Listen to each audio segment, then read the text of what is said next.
आप सभी को मेरा नमस्कार। मैं कुलदीप सिंह नीमच से सरस्वती शिशु विद्या मंदिर सीनियर सेकेंडरी स्कूल CBSE से आज यहाँ विक्रमादित्य भवन उज्जैन विद्या भारती में कक्षा 9 क्लास 9 CBSE इंग्लिश मीडियम में chapter 1 India size and location को पढ़ाने वाला हूँ। Now I begin the chapter. India is one of the ancient civilizations in the world. It has achieved multifaceted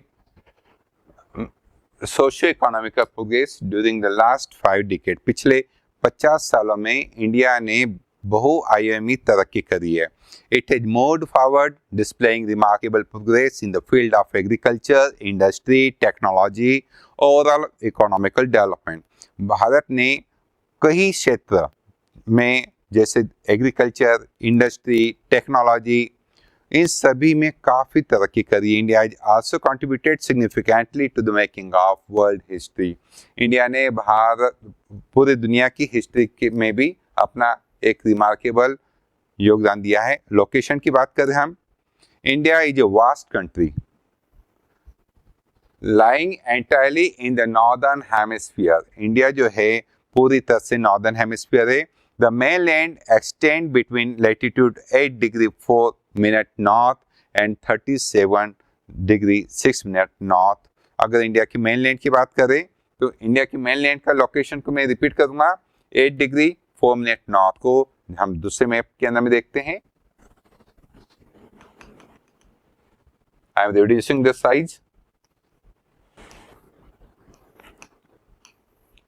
Yes, this is mainland India.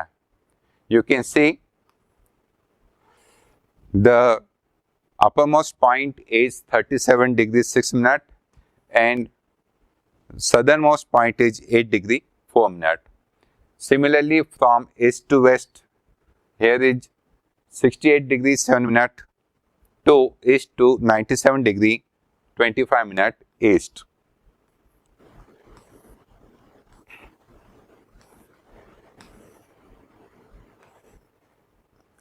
The topic of cancer 23 degree 30 minute north divide country into almost 2 equal parts. Where is topic of cancer? Topic of cancer is seen in this map, that is figure number 1.3. Figure number 1.3, from Gujarat to Arunachal Pradesh. The topic of cancer passes through 8 states. 8 states that are Madhya Pradesh, Gujarat, Rajasthan, Mizoram. This is Mizoram, है ना, मैंने गलती से असम बोल दिया था, मिजोरम है. Tripura, waste Bengal. याद करने का छोटा तरीका है मगरमच्छ झपटा, जिन 8 स्टेट से लाइन ऑफ कैंसर पास होती है. म यानी मध्य प्रदेश, ग मीन्स गुजरात, र मीन्स राजस्थान, ये तीनों यहाँ हैं, म ग र. म छ, म यानी मिजोरम, छ यानी छत्तीसगढ़, मगरमच्छ, झ प टा, झ फॉर झारखंड, प फॉर पश्चिम बंगाल यानी वेस्ट बंगाल, और ट means Tripura.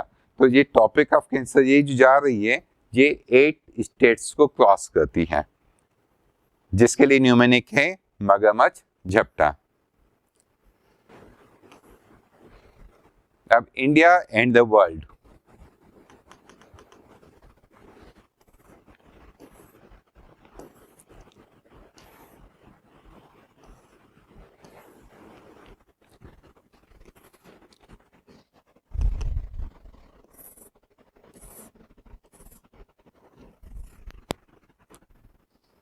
The Indian landmass has central location between the East and the West Asia. India is a southward extension of Indian continent. अगर मैं इंडियन मेनलैंड की बात करूँ तो इंडिया जो है ईस्ट और वेस्ट एशिया के बीच में है, सेंट्रल लोकेशन में है, और इंडिया जो है एशियन कॉन्टिनेंट का साउथवर्ड एक्सटेंशन है. अभी हमने मैप में देखा था, मैंने आपको बताया था, रिपीट कर रहा हूँ. Diagram 1.1. Yes, here is Asia और एशिया के साउथ में India. Again we are coming to the topic.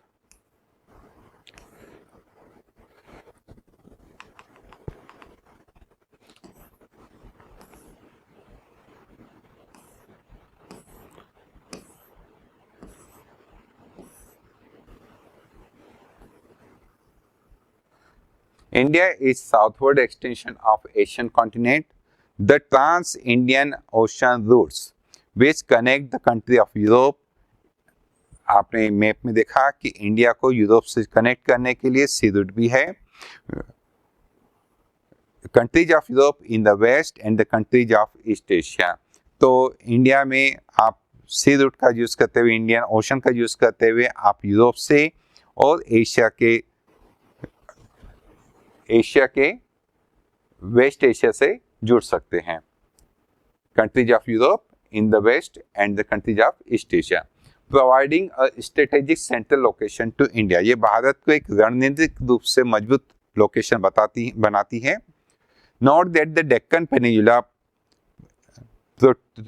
protrudes into the Indian Ocean, thus helping India to establish close contact with West Asia. अगर हम बात करें पेनिनसुलर प्लेटू की, जो आपने इंडिया के साउथ में देखा है,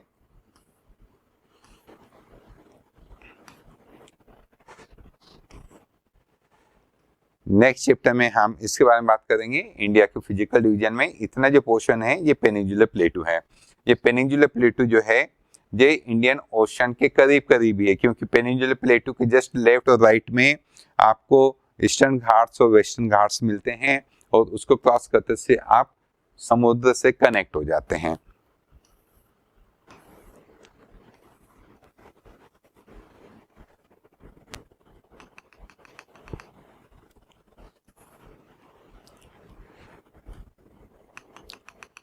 और जैसे समुद्र से कनेक्ट होते हैं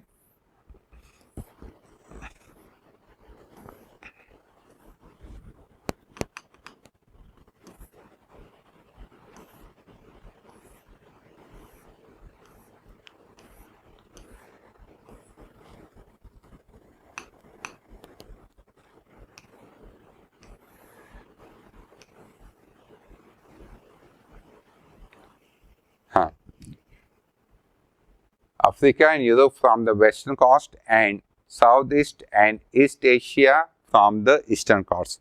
आप इंडिया के वेस्टर्न कोस्ट से आप अफ्रीका और यूरोप से कनेक्ट हो जाते हैं, जबकि आप साउथ ईस्ट से कोस्ट से जाएंगे तो आप ईस्ट एशिया से कनेक्ट हो जाते हैं. No other country has a long coast line on the Indian Ocean as India has and indeed. तो दुनिया की किसी भी कंट्री के पास में इतनी लंबी कोस्ट लाइन नहीं है जितनी इंडिया के पास में है वास्तव में. It is India's eminent position in the Indian ocean. Indian ocean में इंडिया की एक मजबूत बढ़त इसी की पोजीशन की वजह से है. इंडियन ओशन में किसी और कंट्री के पास में इतनी बड़ी कोस्ट लाइन नहीं है, which justifies the naming of ocean after it. India की इसी कोस्ट लाइन की वजह से इस ओशन का नाम इंडियन ओशन पड़ा है. Since the opening of the Suez Canal in 1869, India's distance from Europe has been reduced by 7,000 kilometre. जैसे थोड़ी देर पहले बताया, 1869 में सुएज कैनाल के ओपन होने के बाद से यूरोपियंस को घूमकर अफ्रीका का चक्कर लगा के इंडिया आने का जो समय और डिस्टेंस थी वो बच गई. 7,000 किलोमीटर की डिस्टेंस रिड्यूस हो गई.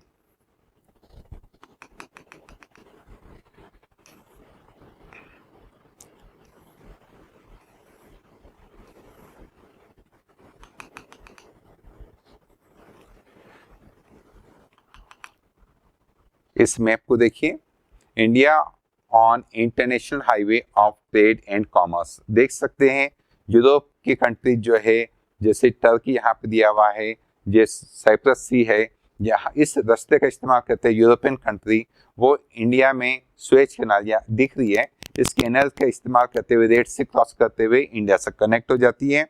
African countries direct Indian ocean में आ जाती हैं और इस तरह से आप देख रहे हैं थाईलैंड, इंडोनेशिया, ऑस्ट्रेलिया, फिलीपींस, ये सारी country, Thailand, Philippines, Indonesia, Australia, ये सभी साउथ से होते हुए नॉर्थ की तरफ आते हुए इंडिया से कनेक्ट हो जाती है।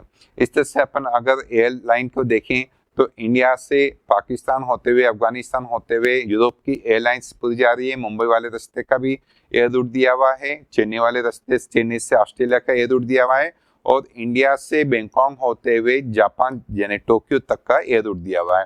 तो इंडिया की जो स्ट्रेटेजिक लोकेशन है, तो India by air root, by land route और बाय सी रूट सभी कंट्रीज से, सभी बड़ी कंट्रीज से या सभी कॉन्टिनेंट से जुड़ा हुआ है। तो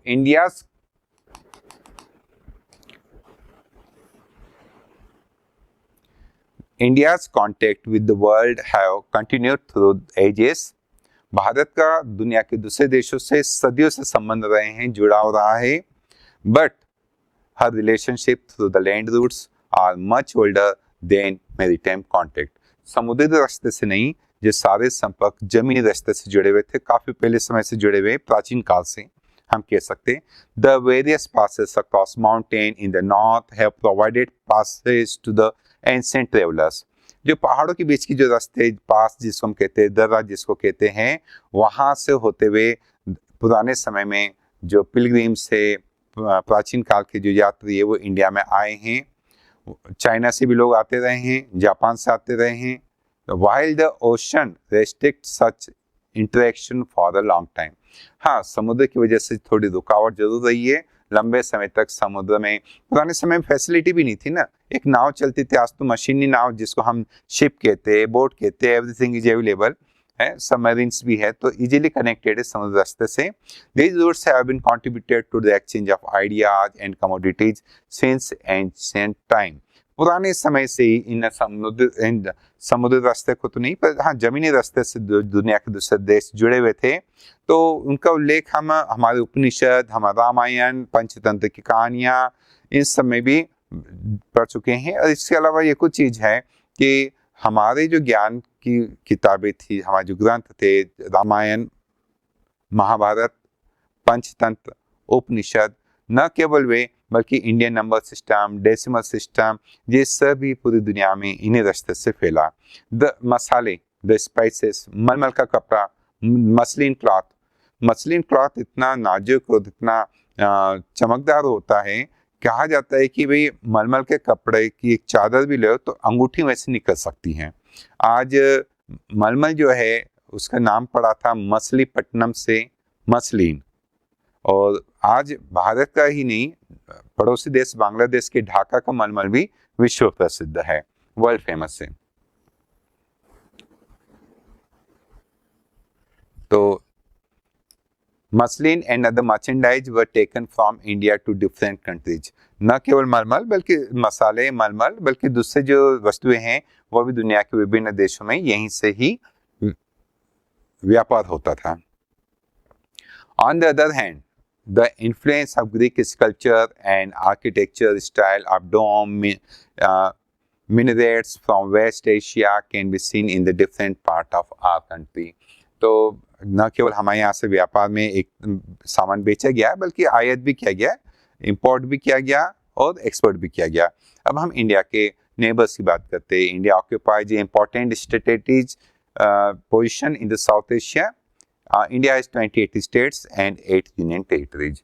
भारत की एक साउथ एशिया में एक रणनीतिक पोजीशन है और इंडिया में 28 स्टेट्स और 8 यूनियन टेरिटरीज। हम फिगर 1.5 को देखेंगे।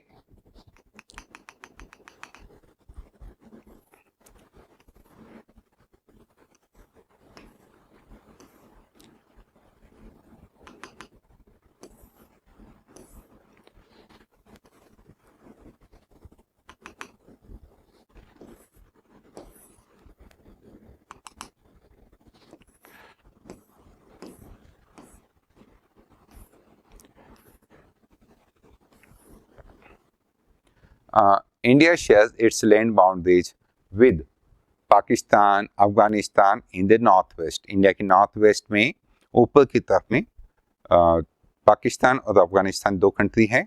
चाइना, नेपाल, भूटान इन नॉर्थ में है, नॉर्थ यानी सीधे ऊपर की तरफ में चाइना, चाइना के साथ नेपाल भी नाम लिखा हुआ है क्योंकि चाइना के साथ तिब्बत लिखा हुआ है क्योंकि तिब्बत को चाइना ने ऑक्यूपाई कर रखा है।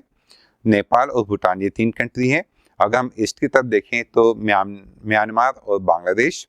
Our southern neighbor across the sea consisting 2 island group named Sri Lanka and Maldives.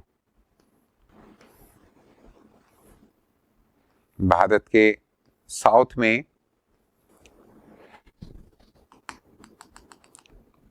तो इंडिया के साउथ में आप देखते हैं लक्षद्वीप से आगे बढ़ने पर मालदीव मिलेगा और तमिलनाडु से टच में श्रीलंका मिलेगा। तो ये हमारी समुद्री बाउंड्री से शेयर होती है मालदीव और श्रीलंका से। Sri Lanka is separated from India by narrow canal sea formed by Palk strait. अगर हम यहाँ पे देखें तो श्रीलंका जो इंडिया से जिस पतली सी जलधारा से विभाजित हो रहा है उसका नाम है पाक स्टेट। ये इंडिया और श्रीलंका को अलग करने वाला छोटा सा हिस्सा है, समुद्री जलधारा है। India had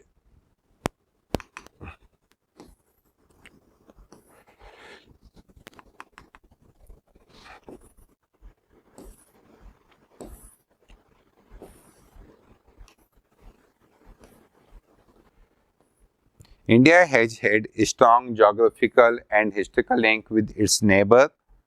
भारत का अपने पड़ोसी देश से जोग्राफिकल ही नहीं हिस्ट्रिकल भी संबंध रहे हैं। Look at the physical map of Asia in your atlas and note how India stands apart from the rest of Asia. आपके एटलस में देखिएगा कि इंडिया जो है रेस्ट ऑफ एशिया से या दूसरे कंट्रीज से किस तरह से अलग है। तो that's the end of the chapter. Here question answer begins. We are at the end of the chapter, page number 6. Here exercise starts and you can discuss the question with your class teacher. Thank you very much.